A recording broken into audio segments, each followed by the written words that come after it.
my cat, my dog, and then they make out they've got that animal, and then they get people to directly give them £50 or £150 to have the animal released. When they go to the vets, the animal isn't even there, and that is another scam which really, really annoys me, because that £150 could have gone to a rescue, as far as I'm concerned. So yeah, let me know when you are. I started, yeah. Oh, you started? Yeah. Right, start doing the official bit. So my name is Cheryl Harrison, I work for Trading Standards. Trading Standards is a department within Oxfordshire County Council. It's paid for by some of your taxpayers' money, so I don't know if you realise that £1.96 a year you pay per person to cover Trading Standards. That's what we get.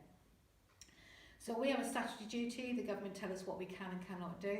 We've got lots of rules and regulations that we have to abide by, and we are, in some cases, have more powers than the police and a lot of charities, which a lot of people don't realise. The services that we offer are counterfeit goods, tobacco, which includes e-cigarettes and alcohol, weights and measures, so basically your fuel that goes in your cars, food that goes into the containers that you buy from, that is all, we make sure that is as it is. And also we ensure that there's any allergies are displayed as well, so the price is displayed correctly. Road traffic orders, animal health, doorstep crime, scam safety advice, and anything really around that we pretty much deal with. That is a really small cover of what we do. It's much larger than that, because a lot of people don't realise we cover something like 700,000 residents. We cover the whole of Oxfordshire. So I live in Banbury, so I go from that side right over to the Vale, so it's a huge area we cover. As I said, just a small amount of your money is actually covers for that, because people ask, well, what do we pay our services for? That's what you pay your services for. There's a lot.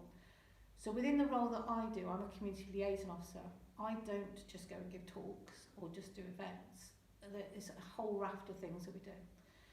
If somebody is constantly being targeted by scams, telephone calls, emails, through the post, I will go and visit that person. If there's money being taken from their account or they've been defrauded, we will try and get some of that money back for them. We can put things in like call blockers, which I'm going to do after this today. And a call blocker basically stops something like 95% of calls being put through. They can come from anywhere in the world, but I will explain that a little bit more in a minute. At the end of the day, you are our eyes and our ears. Without you, there's a lot of work we can't do, because it could be you might see something like today. You might see somebody that's coming, the postman's just left, so you might see someone not wearing a postman's uniform. You might be going to deliver something, a parcel to somebody's property which has been, from a fraud. If you let us know that, if you let somebody else know that, we can then investigate it further. It could be someone local that we've been trying to get that last little bit of information on, that last nugget to push it over to get it to the courts. We do take people to court. People do end up going to jail. They do get fined as well, but it's a long, long process. So again, going back to the fact you are our eyes and our ears. So when you're out and about and you see the Fishman, or you see, a particular company, you're right there, sir. Hello. Yeah, I just spoken the news in. Are you coming to listen to the Scams Talk? That's what. Scams Talk, sir. Oh, right. Would you like to come and listen to it? Yeah, come and sit down, Mark. Do you want to come and sit over here? Leaflets and stuff. I'm going to tell you about scams and how to avoid being Oh, scammed. scams, yeah. Yeah? Do you want to take a seat, or you're all right to stand there? Let's get rid of this then. You're going to go and get rid of your rubbish. All right. So, as I say, sadly, so you basically are the eyes and the ears. So if you see anything you're not sure about, or you feel that someone, one of your neighbours is being scammed, or you think there's something out of the ordinary going on, you can always contact us. We will come round and give advice to people. We will come round and try and find out what is actually going on. And I'm a bit like for want of a better word, a dog with a bone. I will keep on pushing to get what's going on with this person. So does that make any sense? Sadly, once you've been scammed, I don't know if you ever heard of this, the suckers list, the criminals list. Yeah. So that can come from all sorts of different places. Once you actually go on that list, it's on the dark web. It's the go-to shopping list for all criminals.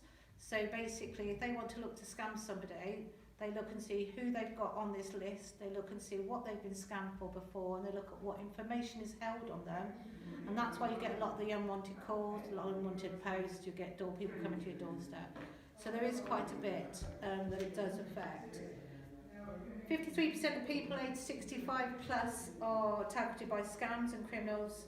Scams cost the UK roughly 5 to 10 billion each year, and that's rising because not everybody always does report they've been scammed. So that is what we know about, because when you think about it, only 5% of people actually report scams, so that is probably far higher than that. Scam victim can be any age, it doesn't matter how old you are, it doesn't matter what your social standing, your background or your education is. They are a product of organised predatory criminals who gain trust mainly to exploit money. And that's what they are. They're nothing more than criminals. When people go, oh, that nice man's been giving me a call, he's helping me out, or that nice lady has been knocking at my door, she's going to help me do X, Y, and Z. No, they're not nice at all. They are predatory criminals, and what they do is they ingratiate themselves with you, they get to know you, and then they coerce and control, even though you don't realise you are. And again, any age, it's happened to me last year, in the sense that I nearly got scammed for some suitcases. And this is what I do for a living. If they catch you at the wrong time of day, at that very important moment when you are so busy, or you're just about to go up, you just got up, you just about to make your food, they just seem to know when to contact you. And that's what happened with me. I was really busy at work, working from home on that day, trying to sort out my holiday still. Suitcases hadn't arrived. I was going away in a couple of days, and it just seemed like the best thing. They could courier it to me overnight. And I nearly got scammed for that. And that would have been 75 quid because they were on offer. But not only would I have been scammed for the £75, they'd have had all my personal details. They would have scammed me for more. They could have emptied my bank account, and these things do happen. Some victims are not always aware they're being scammed, so if you've got friends and neighbours, you might have a chat with them and tell them that they're possibly being scammed, or if you thought about you being, and they go, no, they're a lovely person. That's what they do all the time. They build up that relationship with people. They put pressure on people, they befriend them, they gain I had people's one trust. yesterday, actually. Did you? Yeah. The number was 7440 something. And he said, there's been some action on your card as regards a situation in the States. And I thought, what? In the States anyway? He then said, if you wish to continue, sort of say, press 1. No, did you press 1? No, it's put the phone down. Brilliant. They Spot said something first, and 1 was off, and then... Oh, I see. You said, do you mind going away? Of course you did. Do you know what? You didn't hear this from Trading Standards. What an excellent response, because you know what? I think that's great. The point of the matter is yeah, you're on a suckers list, unfortunately. Somewhere along the line, your information has been sold on. How? It's no point trying to work out how, because it could happen at any time, anywhere. And it could be from a genuine source when you filled out a form, and then it's been moved on and on and on and on, and eventually it's gone to somebody who's not very scrupulous and they've sold it. And that's the difficulty with personal information. You've done exactly the right thing, but the problem is now you are on that success list, you will get more phone calls. If anybody rings you, and this is what I'm here moving on to, you've jumped ahead a little bit of my talk, which is brilliant because we can incorporate it quite easily. With telephone scams, the bank will never ring you, the police will never ring you. No. The DWP, the council will never ring you saying you have been scammed or there's a fraudulent activity on your account. And you hear this on television all the time. They will never tell you you owe money and you need to give us some money now. Yeah. You need to give us your card details. It's quite common to get, there's unusual activity on your account. All the time. Helen Skelton. Yeah, Do anybody watch Strictly Come Dancing? Yeah, I read that in the paper yesterday. 70,000 she lost. Exactly the same thing. Really? By someone ringing up saying there's been fraud. Because what they do is they ring your number and they say, good afternoon, sir, this is your bank. You hear the word bank and you go, oh, well, I've got a call from the bank for. Yeah. And they say, good afternoon, sir, this is your bank. Can you please just confirm your name? Yes, it's Joe Bloggs. Lovely, that's brilliant. Can you just confirm who you bank with? Yeah, I bank with Lloyds. Lovely. And just for security questions, can I just have the last 4 digits? No, you failed that security. Can I have the first 3 digits? No, you failed that security. Can I have the middle digits? Yes, that's correct. And before you know it, they've got the whole of your account number. They will know what the sort code is. Okay, they will know what the sort code is.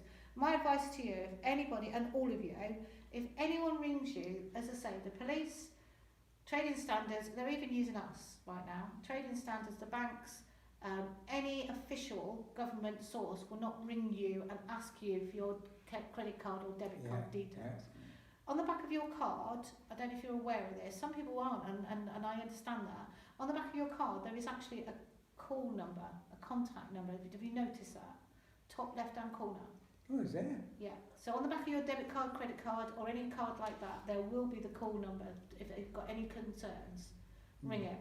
What you don't do is ring back on the number that they comes up on your call reader. Yeah. Because I don't know if you heard of ghosting. So basically they're ghosting numbers. So they're making it look like it's a local number, and in fact it's somewhere from overseas abroad. All right. And then when you ring them back, they'll go, "Good afternoon, Lourdes Bank. How can I help you?" Because you've given them all that information. I put it into who rang me, and it said that it was a newish number, which is neighbour in the Wrens, and it's obviously jumping all over the place. Yeah, no, absolutely. And on these cards here, this is what we give out, is if you look at the back, there's a telephone number on there for you to report suspicious phone numbers, and what happens is they then get closed and blocked down. So if you look on the back of that, that's yours there, sir. Thank you. And what you're saying is exactly right. So also the other thing they do, I don't know if you're aware, and you might have got it off the telly, is they leave the phone line open for 10 to 15 minutes. Are you aware of that? Yeah. So that when you put the phone down and you go, right, I'm going to ring my bank. You get your number off the back of your card. They're still listening. Say again? They're still listening in, aren't they? Yeah, 100% right. They leave that line open. So even though you're dialing 0800 blah de blah de blah, the number you know it to be, You need to put it down. they are listening, so they will answer and say, "Good afternoon, Lloyds Bank." Yeah. You need to put it down, leave it for about 15 minutes for it to clear. It used to be longer, but it's now been reduced to 15. And also, try using a different phone number. So if you've got a mobile phone, use that. Use a friend's phone. Go down to the bank yourselves. But it's really, really important that you know that. The other sort of calls that you can get are mobile phone calls. Have you all got mobile phones? Yeah. So have you had the Omicron virus phone number? Phone, text message or call? Right. I'm going to skip through them all so you know which ones they You are. can block them, can't you? You can. So the Omicron virus basically is a text message that comes through to your phone. It says basically you've been in contact with somebody with the Omicron virus. You now need to get a PCR test, and then you've got to click a link for the NHS. You click that. We've looked at it on a standalone computer, so it was safe. We clicked into it and we was horrified to see that the NHS webpage is just like the real NHS webpage. Everything about it looks so real. The only thing that's different, there's a dot or a comma in the web address, which you don't notice because you scan it, don't you? You scan the information. It's asking for all your personal information, including your NHS number, your date of birth. It's asking for your address. It's asking for your credit card. It's asking for all of those things, and those things are just wonderful for somebody who wants to scam you further. So it's really, really important. If you receive telephone calls from somebody saying, or a mobile call from somebody saying that, "Hi mum, hi dad, have you heard about these ones? I've lost my phone's fallen down the loo, my phone is broken. Please call me back on this number." £320 somebody was debited. That's what they would charge because they called this high valued number, really, really expensive number. Or they asked you to send money. And a story I had from a talk I did, a lady told me she was at a wedding, and her son Jack believed it was her son Jack had phoned her or texted her, "Hi mum, I've lost my money, I've lost my phone, I can't get home," because their life's on their phone, isn't it? "I can't get home. Can you please send me some money? Because I'm stuck otherwise." And she's like, "Oh my goodness," turned to her husband. She's like, "Oh, you never guess what Jack's done." And she's having a text conversation with him as well, which has made her feel even more violated. Husband said, oh, hang on a minute, something just doesn't sit right with me over that. A bit like you know, it doesn't sit right. You get that feeling, don't you? Yeah. And he turned round and he said, I'll give him a call. He called Jack. Jack was at home on the sofa watching telly. He'd been to the concert, he'd been to the event, but he was back home now. It was a day before. And she'd said, I didn't think about it was a day before because we were away for the weekend at this wedding. Yeah. He made me feel like I thought it was today because he sort of made me go down that route of thinking it was today. Always when you're vulnerable, isn't it? Say again? Always when you're vulnerable, not paying attention. 100%. So again, if you receive any calls about bitcoins, cryptocurrency, investment schemes, any of those, check the company's house, make sure they're legit, and you will find, especially with, and I mean this very respectfully, with older people in society, you've got pensions, you may have investments, and you may have these things, but it doesn't mean to say anybody can be a victim of it, anyone can be targeted. It's really a good idea that you use reputable finances. The amount of people that have been ripped off, and I mean ripped off, with Bitcoin promises of making a lot of money, and especially in the current situation we're in right now. And it's really, really important. The other courier scam is mobile phones and credit and debit cards. Did you hear about that one? I think I know where you're going with it, yeah. Is it you get a phone call saying, oh, we've got your phone, we've got your mobile phone for you? And they send it to you and then it gets sent, Yeah. you have to send it somewhere else. Yeah, I was actually speaking to a manager of a supported living just 2 days ago, and her husband got a phone call from what he thought was 3, saying that your phone's been upgraded, well done you've got an upgrade, we're going to be sending your phone out to you, rah-de-rah-de-rah, it's not going to cost you any more. So he said, oh yeah, lovely, brilliant, okay. Phone arrived by a courier, he took it in. Next thing he knows, he gets a courier come shortly afterwards saying, oh, I do apologise, we've delivered a phone to you by mistake. It's not the correct phone, and I've been asked to take it back. Your phone will be with you in 2 working days, because that's what they said on the phone. Yeah, he had this phone turn up that day. So he then gave them the phone. Basically, they're a victim of identity theft. So they've got all their information. They've now entered into a contract with Tesco's, which they weren't even with Tesco's, they were with EE, to pay for this monthly phone on contract. They haven't even got the phone. The phone's now gone to the scammers because that's the only way they can get hold of it. They have to collect it from his house. Does that make sense? Yeah. Some people are like, oh, how did that work? But when you think about it, it's quite easy. And it's very, very hard then to get out of these direct debits that you're now involved in, because you've got to prove you haven't got that phone. You've got to prove it wasn't you. And equally as well, same with credit cards and debit cards. They will turn up at your address, either from your own bank or from another bank, and it's the same type of scam. I'm really, really sorry, I've delivered a package to you by mistake. Oh yeah, I didn't order these cards, I don't understand why I've got them. No, I do apologise. We will get this looked into, radio, you know, we will, GDPR, we'll make sure that this doesn't happen again. It's a learning curve for us all. Take the cards away, and what do? They then open up bank accounts in your name, because it's another form of identity. They will then take out loans. They will then run the accounts over the overdraft limit. They will take out all sorts of things on your name in that card, and you're left with that bill. I don't know if that's very clear, but that's what happens. Yeah. What we're saying is, if you ever get a parcel delivered to you that you didn't order, and you don't even look at it, but you didn't order it, and it shows where it's come from, check the address. Make sure it's a legitimate company. If you do open it and it's Vodafone, and you do open it, it's some sort of mobile, ring that company. Don't ring the details on the front. Because by doing that, they could go, oh yeah, that's our phone, yeah, unfortunately it was delivered by mistake, we'll arrange a courier. If you get cards, bank cards, ring your bank from the phone number you know it to be, and only get those cards from a courier they've arranged, or you go in and take them back. What you don't do is just give them to anybody that just pops up at your door, because that's what they're wanting you to do. Again, this was one... Do these telephone scams come from abroad? Everywhere. No, they can come anywhere in the world. Absolutely anywhere in the world.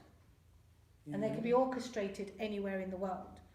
Because sometimes some of these couriers are not to blame. They're just doing what they've been employed to do, contracted to do.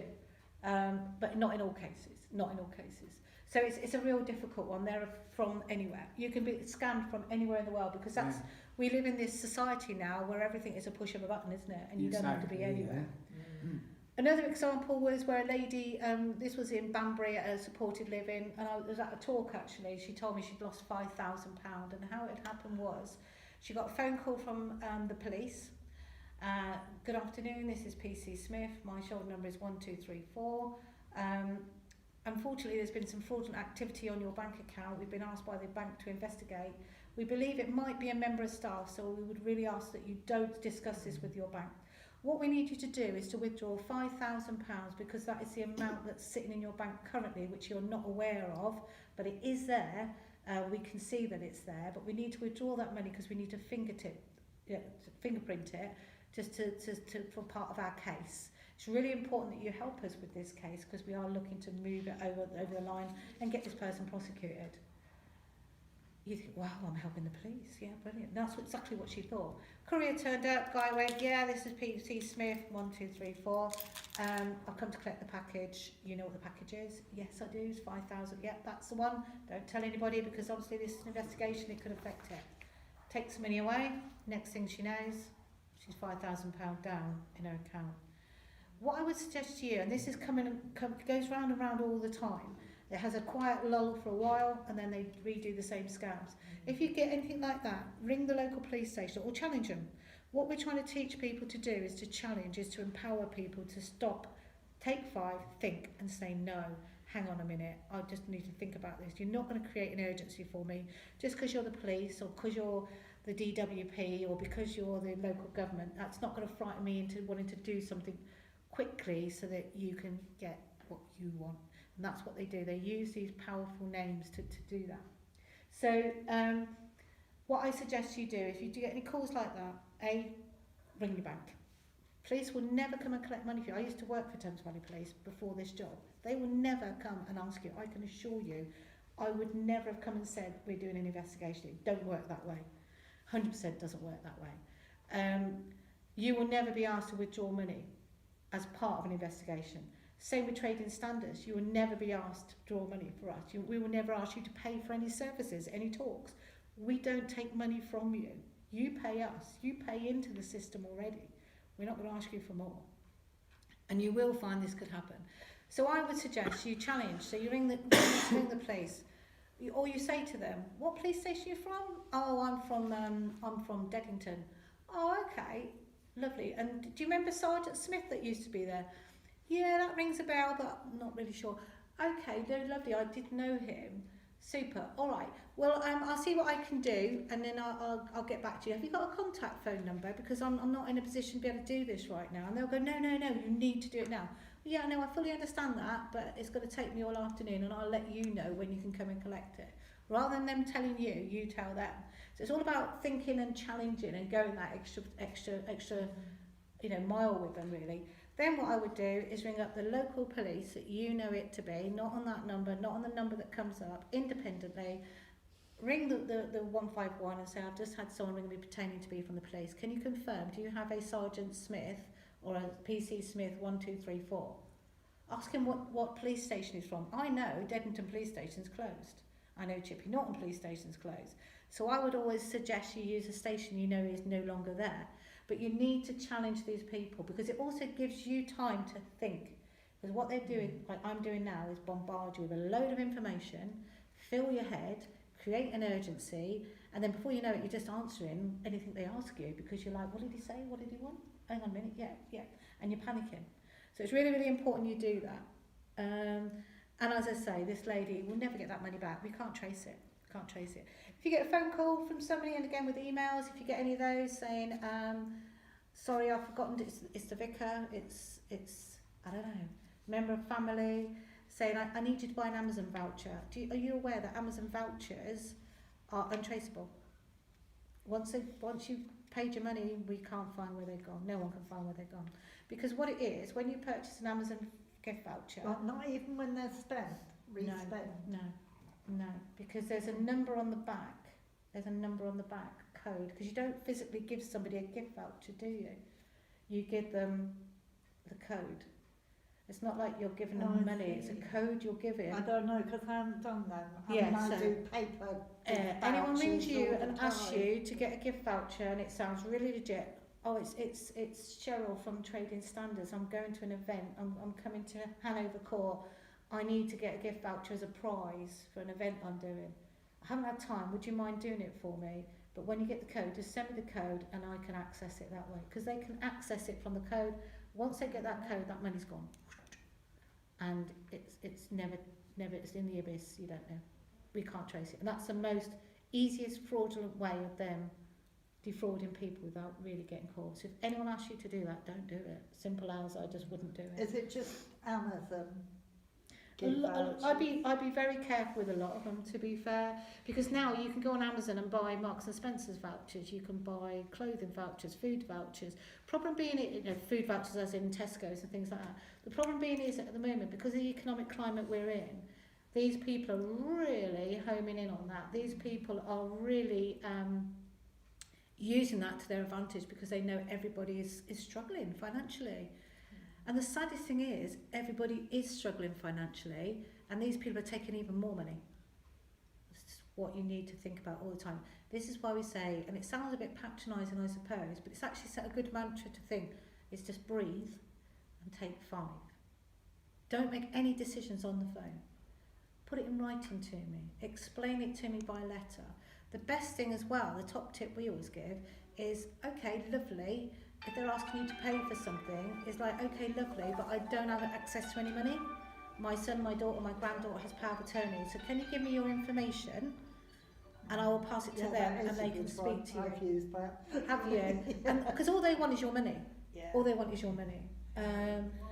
Loft installations won't affect you, but if you know any family and friends, white goods might. We get people ringing up saying extended warranties on white goods. Again, don't get involved with that. Don't pay the extra money out to them. Because we've had that, the lady lost over £20,000. They even sold her a television aerial that she never even had. A satellite dish that she never even had. Trying to make her believe that was a satellite, a normal telly aerial. She had an old analogue TV. She had white goods that was sort of 20, 30 years old. She even had a twin top. She didn't have a washing machine. She had the old, and yet she ended up paying out to several different companies for white goods that she didn't actually need covering because they wouldn't have been covered anyway. I was bombarded with domestic appliance or something asking me for, you know, I'll just close the cover doors. for the white goods. Day after day after day after I've day. never had anything And like that. all different numbers, No, and not I that kind of made thing, a no. list of No. all the different, I might still have it in here That is- actually. If I don't recognise the number, You don't know, ask and for I the kept account. saying to them, Simple as that. you know, because I play really dumb.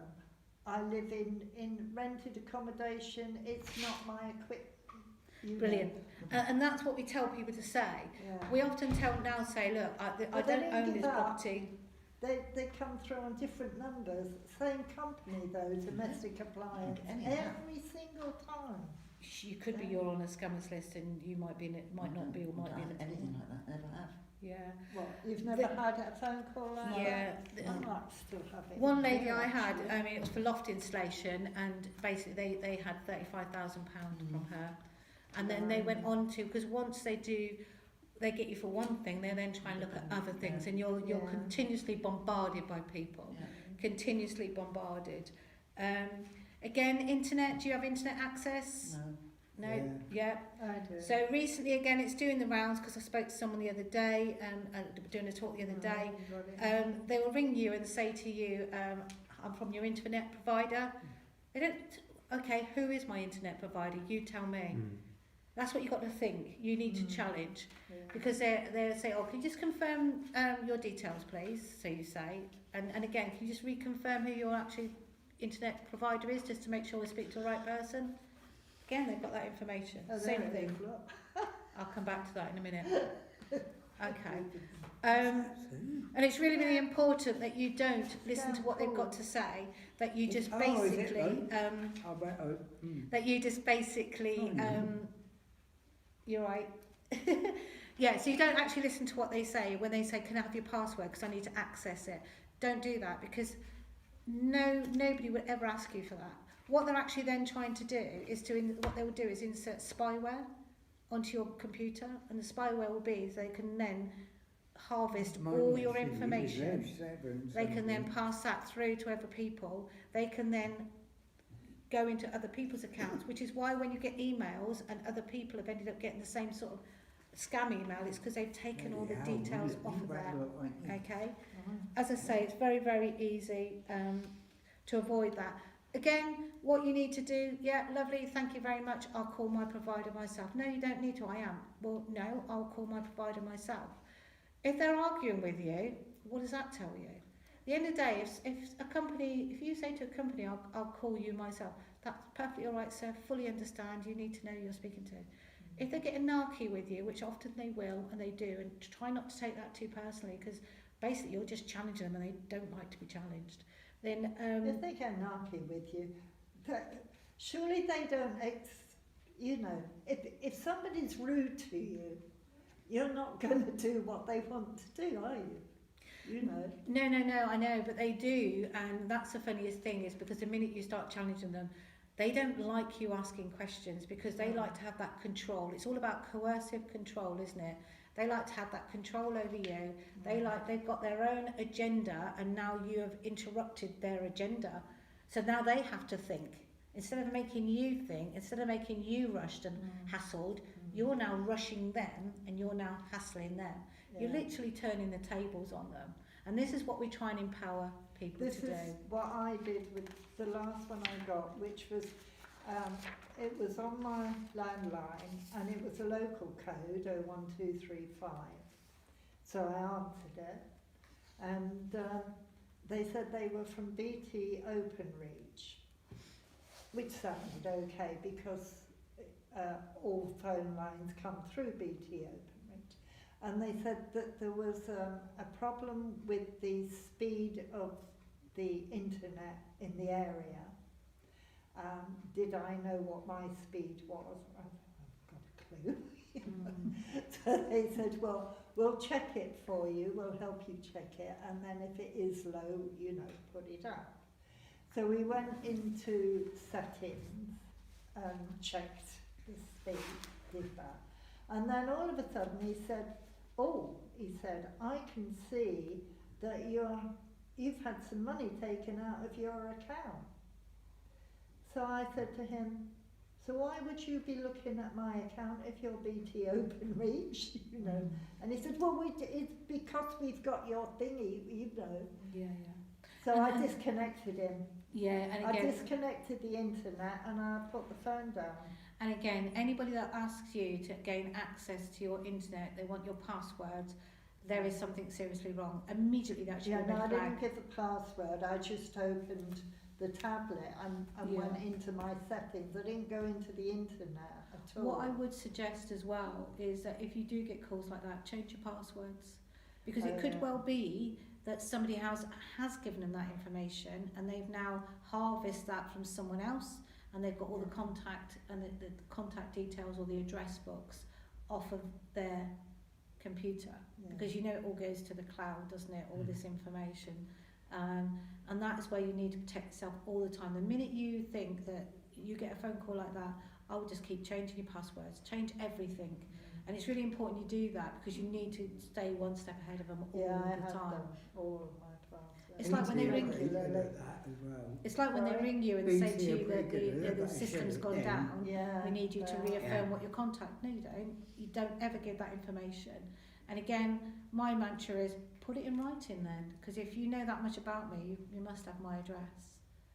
I want to see it in paper, I want to see it in black and white, and then I can see all the information of who you are, where you come from, because they copy a lot of it. But again, anything you can Google. Google is a wonderful thing, and while we're on the subject of Google, always be aware, did you know that they pay a lot of money to be higher up the scammers on Google? Was you aware of that? So when you're Googling, looking at things, you need to go into each one, check the reviews. The reviews aren't always correct though, because obviously they can put their own reviews on there. But generally, if you keep searching through, it's a bit time consuming, but I'd rather do that than be scammed out of my money. And that's what I didn't do. where I got caught out. I was in such a rush. I saw the first name at the top. I went to that. Didn't even really check the reviews. I just checked a few at the top because they'll keep making you see the ones you want to see, but you've got to search through it. Once you search through it and get towards the bottom, you will see more. Okay, so it's and really, it's really easy also to check Companies House. yeah. You just go into Companies House and it will tell you, you know, if that company is active and legitimate, won't it? 9 times out of 10, yeah. 9 times out of 10. It's probably the safe one of the safest things you could do. Yeah. And again, you know, it's really important that you make those extra inquiries. Unfortunately, we live in a world now where nothing is straightforward. We live in a world that's not simple. We live in a world where there's so many people out there to scam us, and unfortunately we have to do that extra. And they will say they're from the hospital, they will say they're from all, and they're just wicked, cruel people. But we've got to stay that one step ahead. And again, it's all about empowering you and getting you to stay that one step ahead. And you're all more than capable. I'm just sitting listening to you. You're all more than capable. And also looking out for your neighbours and friends that may not be. Just listening to what they're saying. Go, hang on a minute, that don't sound quite right. If they're going to listen to you, hopefully they will. But if they don't, then there's not much more you can do. But you can always try, can't you, really? Postal scams, really important. So this is everything that comes through your letterbox. And here I wouldn't say you get too much, do you? Sorry? I don't think it happens. Letters, postal scams. So Oh, right. someone's saying you've won the lottery, the Australian, No. the English, the Irish lottery. There are a lot of those ones. Be aware of those because they've usually got barcodes, they've usually got embossed seals, they've usually got, you have won £150,000. You need to do this now and send us a check to release your money, else otherwise you will lose this opportunity. No, I haven't had any since I've been here. I haven't had any of those for years, actually. So. Yeah. Well, when I worked for Someone Thames Valley come Police, through I had a gentleman who was in his 80s, and he lost £80,000, over £80,000. If due it to seems that too good to scam. be true, it probably is. Yeah. Exactly my words. That's the next bit I was going to say to you. If anything seems too good to be true, it is too good to be true. You know, people don't just go around chucking money away for nothing. You know, people don't just give you, you know, yourself. In life, you've got to work for what you get. Nothing is free.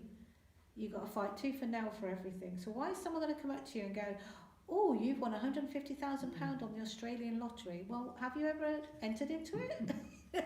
These are questions. But when you see this, especially in this current climate, people are going, oh, wow, a bit of luck at long last, you know, and it's that sort of scenario. Again, your information's been sold on to other criminals. You're on the scammers list. You're going to keep on getting this. What I would say is you can make us aware. So especially if it's got a PO box envelope as a return envelope. What happens with the PO box envelopes is they get you to put a cheque to release these funds or to pay the solicitor's fee or whatever it is that sounds viable. So say for instance, I don't know, £150 that you need to pay in order to get this lovely lump of money. You will put that in a PO box. You will send that to in the prepaid envelope. What happens is the criminals open PO boxes and they will collate all the mail because they know there's going to be checks in there because they know what that's for. And then they keep it open for about a month. And then after that month, they'll close it down and move on and open another one somewhere else. What we're saying to people is make us aware, because what we can then do is find out where those PO boxes are and we can close them down, we can get the money back and we can return it to you. And this is where, when we return money, this is why the scammers have caught on to us now, because they're ringing you saying, good afternoon, Mr. Smith. I understand recently you made a cheque for £150 to the Australian lottery. Yes, I did. Unfortunately, I'm afraid to tell you, it was actually a scam. But us at Trading Standards have closed that box down. It's gone to PO Box 42 in the prepaid envelope. We've closed it down and we have £150 for you. But you will need to pay us postage fee. And the postage fee is £5 to have it directly sent to your home by recorded delivery. They do £5 to 100 people. They've made themselves a tidy little sum, haven't they? Yeah. And this is what happens. So be aware of PO box envelopes, all right, and anything like that. Clairvoyants, psychics, people with selling pills, potions. Get many of those? No. And you won't. You won't ever entertain I'm them. on the phone list, I know who it is. I know. Even in the post, though, if you get anything like that, leaflets, or you see anything out and about, they prey on people's emotions, their feelings. Again, I won't go patronise you with explaining it, because you're more than capable of understanding. But we had a lady that we dealt with. Sadly, she died not long after, so I think it was just too much for her. But they, for years, have been taking £25 as a direct debit, sorry, a standing order from her account. So what it was, she got one of these leaflets. She'd recently lost her husband. She felt that she was being, he was coming back to visit her, but she couldn't handle that. And so what they said, well, we've got this lovely, we can give you a potion, it will ward away evil spirits, it's got healing properties in it, it will make you feel better. Sprinkle it at the bottom of the steps, sprinkle it at each door and on your bedroom every night. She did that for years. And it was only when her daughter found out that she contacted us, we tested this so-called sample, this healing property, and it was nothing more than just ordinary table salt. That's all it was.